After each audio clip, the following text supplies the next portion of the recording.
Bonjour André Hort. Bonjour Monsieur Plédy, bonjour à tous les auditeurs. Et merci d'être avec nous. Depuis le début de l'année, on a eu l'impression d'avoir eu beaucoup de pluie sur nos têtes. Ce n'était pas vraiment une impression, visiblement.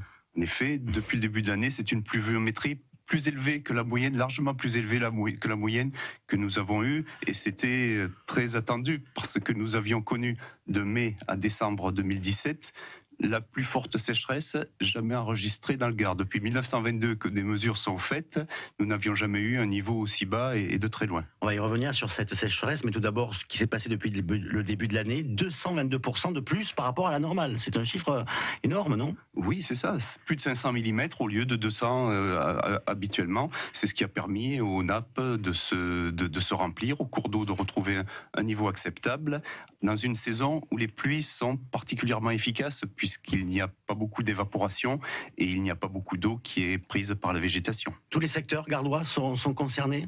Grosso modo, oui. L'Est gardois vers le Gard rhodanien est un peu moins, dans une situation un peu moins favorable que les autres, mais globalement, tout le Gard est concerné. Quand vous dites un niveau acceptable, c'est carrément même un niveau normal. C'est un niveau normal à ce stade, mais tout de même, si on fait le total de la sécheresse de mai à décembre 2017 et des fortes pluies qu'on connaît depuis le début de l'année, on est quand même avec un certain déficit si on regarde cette période globale d'un an. Et cette sécheresse de 2017, en effet, elle a véritablement été exceptionnelle?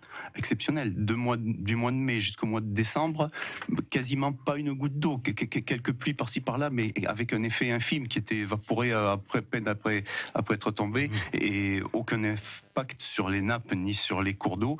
Et c'est pour ça qu'en fin 2017, jusqu'à fin 2017, nous avons été amenés à prendre des mesures de restriction importantes, des mesures de crise sur les 3/4 ou même plus du département, avec des mesures d'interdiction régulières. Et en début 2018, nous apprêtions à prendre des mesures de prévention plutôt que d'habitude, et fort heureusement ces pluies de début d'année nous ont permis de revenir à une situation normale. C'est en tout cas un type de sécheresse qui risque de se reproduire, hein. On le sait d'ores et déjà. On peut anticiper, on le suppose, et c'est notre devoir d'agir et de préparer des mesures dans ce sens. 7h53 sur France Bleu Gard-Lozère. Nous recevons ce matin André Hort, qui est le directeur départemental des territoires et de la mer dans le Gard. Il faut donc rester très vigilant et économiser cette ressource si précieuse en eau.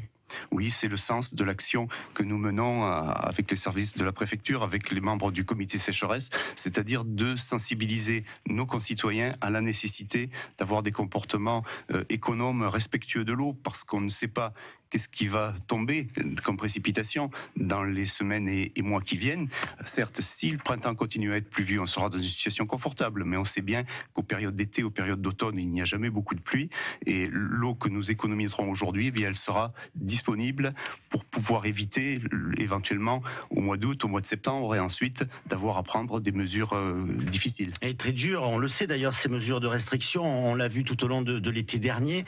Est-ce qu'elles sont respectées d'ailleurs, ces mesures de restriction? Est-ce que vous le contrôlez? Comment ça se passe? Elles sont contrôlées. Nous le contrôlons. Nous envoyons des personnels, nous-mêmes, ou les services de l'Agence régionale de la biodiversité sont amenés à vérifier si les pelouses sont arrosées, si les piscines sont remplies en mauvaise période. Oui, nous le contrôlons.